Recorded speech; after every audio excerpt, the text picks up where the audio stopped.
more work. So the next problem that we had was that people who were actually attending, so now we have our 24% of people who are showing up, is that they weren't actually choosing to book a call. And so problem number 2, no bookings, right? And so what we did is we solved a few things inside of how we structure the webinar to get way more people to show up, and I'll show you just how many. So the first thing that we did is we actually looked at what was. And so I think people skip this step, but like, this is the real work, is you look at the webinar, you look at the attendance rates, you look at the drop-off points, you look at where there's spikes in engagement. Spikes in engagement are gonna be the interest points where you're like, okay, this is something, maybe we should expand some of this stuff. And where you have huge drop-offs, then you're like, ooh, we need to improve this. And so for us, we saw we were losing a ton of people right at the beginning of the webinar. And so we're like, okay, this is where we're gonna put most of our attention, which by the way, if you're doing anything, content, sales, webinars, whatever, the first 5 minutes and even the first 60 seconds is where you should be obsessing.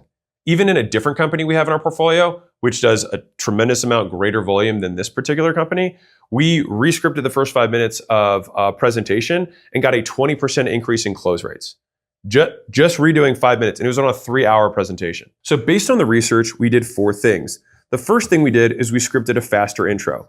Basically getting to the point much faster and being clearer about why they are here and what they're gonna get from it. And so if you're like, well, what would that actually look like? Well, it actually follows the exact same format that we use for our content, which is proof, promise, plan. So proof is, hey, I helped someone just like you, and you want them to identify with the proof that you are showing so they can approximate, oh, this is just like me. The promise is clearly defining exactly what they're going to get both from the webinar and potentially after the webinar. And then the plan is to set expectations for how the next 60, 90, however many minutes your presentation is, so they know where they're going. And the key point here with all the faster intro stuff is you just want to get to the meat. When I look at a beginner sales call or beginner sales presentation or VSL, video sales letter, oftentimes people spend a minute, 2 minutes just like meandering, like trying to figure out what they're saying. And they don't know that they're losing like 40% of their audience in the first 2 minutes before they figure out what they're going to start saying. So get to the point. Number 2 is we mention live that this is live. So this was a live webinar they were doing. And the thing is that we weren't actually showing. So we're incurring the cost of being live, but we want to say the date, you want to say the time, you want to say the weather, you want to say any current events, right? These are all things that give indications that this is happening right now. And so for whatever reason, and I don't know why this is, but when you do live stuff, it works better. No idea why, I just know that it works. And so we want to lean into the fact that it's actually happening. And so mind you, if you do an automated webinar or you do a video sales letter that's recorded, there's nothing wrong with that. Obviously, it gives you scale because you can't do a webinar every hour of every day.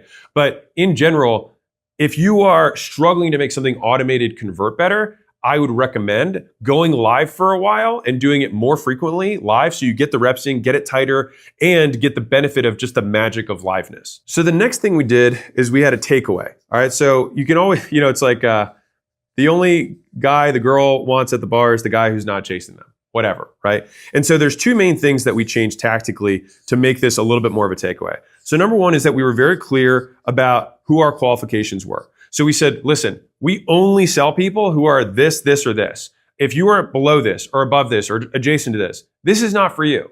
And so by clearly stating those things, we got to ward off the wrong people and magnetize the right people to be like, oh, this is actually just for me. The next thing we did was we put scarcity in play.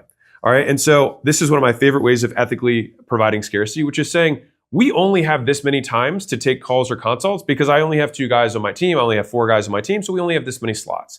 And so typically we will book out of slots within this period of time. And so if you say typically, then that does excuse you as long as more than half the time that does happen. Or oftentimes you can say that, you can preface it in that way, not an exact language, that it happens often.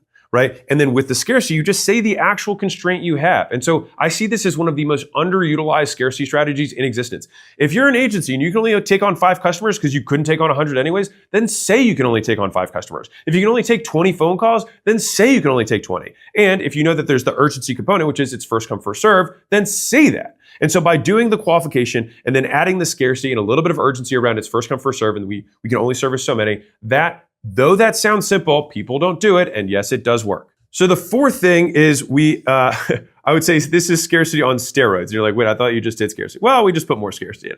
So we did a couple of things around this, but we added proof. All right, so One is this is theoretical, but as soon as people begin to take action, we want to show proof that they've done it.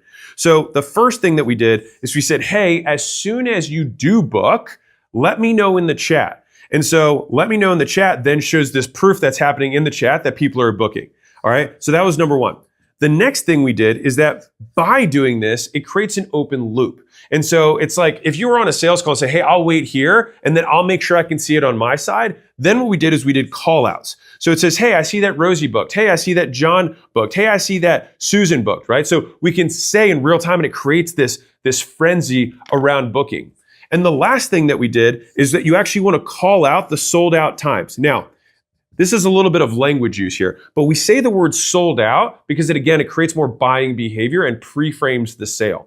And so it'd say, hey, Wednesday is sold out. Thursday is sold out. Friday is sold out. And so as the times are booking out, we want to show that even though we said we have 100 slots, we basically chunk it down again and say, oh, this day is sold. The morning is sold out. Like if you're like getting worried about like you're not even sold, just say, hey, the morning on Wednesday is sold out. Oh, the afternoon on Wednesday sold out. Maybe you only have 3 slots, whatever. But you can still basically approximate some sort of mini urgency, mini scarcity by just saying what has been taken. And it's completely compliant because you're just stating the facts and telling the truth.